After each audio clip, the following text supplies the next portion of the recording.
What is up guys, मेरा नाम है जतिन और आप देख रहे हैं बुक वार्मर। आज की इस वीडियो में हम डिस्कस करने वाले हैं 5 ऐसी बातें जो इस बुक में कहीं ना कहीं मेंशन करी गई हैं। जी हाँ, सही पहचाना आपने। इस बुक का नाम है the monk who sold his Ferrari. इस बुक में जो कहानी है उसमें जो मेन कैरेक्टर है वो है जूलियन मेंटल। वो इंसान अपनी ज़िंदगी में सब कुछ अचीव कर चुका होता है, लेकिन उसे फिर भी लाइफ का एक्चुअल मीनिंग नहीं समझ आया था। उसे अपनी लाइफ में वो हैप्पीनेस नहीं मिली थी जो परमानेंट हो। टेम्परेरी चीज़ें बहुत उसने खरीद ली, लेकिन फिर भी उसे जो रियल हैप्पीनेस है, जो हमारे अंदर रहती है, वो कभी नहीं मिली। तो वो उसके लिए इंडिया जाता है हिमालयाज़ में रहने, और वहाँ पर स्टेप बाय स्टेप डिस्कवर करता है कि लाइफ का रियल मीनिंग क्या है, और अपने ड्रीम्स को और अपनी डेस्टिनी को और इनसाइट की जो रियल हैप्पीनेस है और जो सेल्फ डिस्कवरी है, वो सब कैसे अचीव करते हैं और लाइफ में एक ट्रू मीनिंग को कैसे देखते हैं। तो ये बात हमें ये बुक बहुत अच्छी तरह से समझाती है। तो आज मैं आपके साथ 5 ऐसी बातें शेयर करने वाला हूँ जो मुझे इस बुक से सीखने को मिली, और लाइफ में ये 5 चीज़ें मेरे बहुत काम आई। तो सबसे पहली चीज़ जो मैं आपके साथ डिस्कस करना चाहूँगा वो है don't underestimate the power of simplicity. जी हाँ, जितना सिंपल आप लोग रहेंगे उतनी आपकी लाइफ भी सिंपल होती चली जाएगी। आप चीज़ों को हद से ज़्यादा कॉम्प्लेक्स कर देते हैं या बनाने की कोशिश करते हैं स्मार्ट बनने के चक्कर में, और चीज़ें आपके हाथ से यूं ही निकल जाती हैं। वो इसलिए निकल जाती हैं क्योंकि लाइफ का एक बहुत बड़ा मोटिव है। नेचर कितनी सिंपल है, नेचर में कुछ कॉम्प्लेक्स नहीं है, सब बिल्कुल सिंपल है। एक एग्जांपल देता हूँ कि दुनिया की जो सबसे बेस्ट एडवाइस है वो सिंपल है।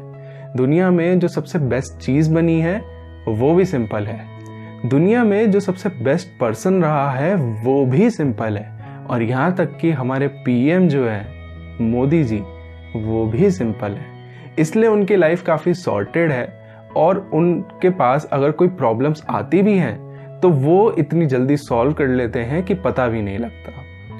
इसलिए अगर हम चीज़ों को कॉम्प्लेक्स ना बढ़ाते हुए, चीज़ों में कॉम्प्लेक्सिटी ऐड ना करते हुए एक सिंपल लाइफ को जिए, तो हमारी जो प्रॉब्लम्स हैं वो भी सिंपल हो जाएंगी और अपने आप सॉल्व होती चली जाएंगी। इस बुक में ये बताया गया है कि कॉम्प्लेक्सिटी जो है वो आपका सबसे बड़ा दुश्मन है, और उसको जितना अवॉइड कर सके आप कीजिए। दूसरी चीज़ इस बुक में जो बताई गई है वो है if you want to touch other people's heart then you have to touch yours first. इस बात का मतलब ये है कि अगर आप दूसरों के दिल को छूना चाहते हैं तो सबसे पहले आपको अपने दिल को छूना होगा। अपने दिल को छूने का मतलब कि सबसे पहले आपको खुद को ढूंढना होगा कि आप एक्चुअल में क्या हैं। आप जो एग्जिस्ट करते हैं, क्या आपके अंदर क्वालिटीज़ हैं, क्या आपके अंदर पॉजिटिव क्वालिटीज़ हैं, क्या आपके अंदर नेगेटिव क्वालिटीज़ हैं, वो सब आपको ढूंढनी होंगी। आपको सबसे पहले सेल्फ डिस्कवर करना होगा। दूसरों की मदद करने से पहले आपको सबसे पहले अपनी मदद करनी होगी। आपको खुद को इंस्पायर करते रहना होगा, ताकि अगर आप कुछ भी काम करें तो आप बहुत इजीली उस काम को अचीव कर सके, उस काम को पूरा कर सके। तो ये एक ह्यूमन टेंडेंसी है कि अगर आप खुद प्रोग्रेस करते हैं तो आप दूसरों को भी हेल्प करेंगे प्रोग्रेस करने में, यानी दूसरों को भी बढ़ाने में मदद करेंगे, दूसरों को भी एक हेल्प करेंगे ताकि वो भी आगे बढ़ सके। तो ये बुक हमें एक ऐसी चीज़ सिखाती है जो शायद आपने लाइफ में कभी देखी नहीं होगी। आप एक जगह रहकर वो एक्सपीरियंस ले सकते हैं कि लाइफ को एक बैलेंस तरीके से कैसे जीना होगा। बढ़ते हैं तीसरे पॉइंट की तरफ। तीसरा पॉइंट जो इस बुक में बताया गया है वो है worry is the power drainer of your mind. यानी आप जितनी चिंता करते हैं, जितना परेशान होते हैं, उतना ही आपके जो दिमाग है वो कम होता चला जाएगा। यानी जो आपकी सोचने समझने की शक्ति है वो भी कम होती चली जाएगी। इस बात को और आगे लेकर चलते हैं। जैसे अगर आप खुश नहीं हो रहे तो आप दुखी हैं, या आप दुखी हो रहे हैं तब भी आप दुखी हैं। अगर आपके पास कोई काम है जो एक स्पेसिफिक डेडलाइन तक करना है तब भी आप दुखी हैं, तब भी आप चिंता में हैं कि ये काम कैसे होगा।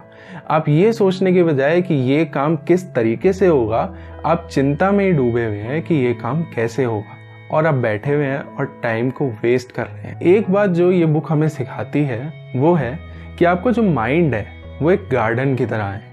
इस गार्डन में आप लोग बहुत से अलग अलग सीड्स है वो प्लांट करते हैं।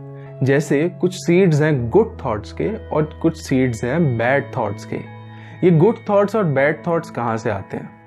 गुड थॉट्स और बैड थॉट्स गुड इन्फॉर्मेशन और बैड इन्फॉर्मेशन से आते हैं। इसका मतलब ये है कि आप जैसी सीड को प्लांट करेंगे वैसे ही रिजल्ट्स आपको उस पेड़ के बनने पर दिखेंगे, वैसा ही फल आपको देखने को मिलेगा।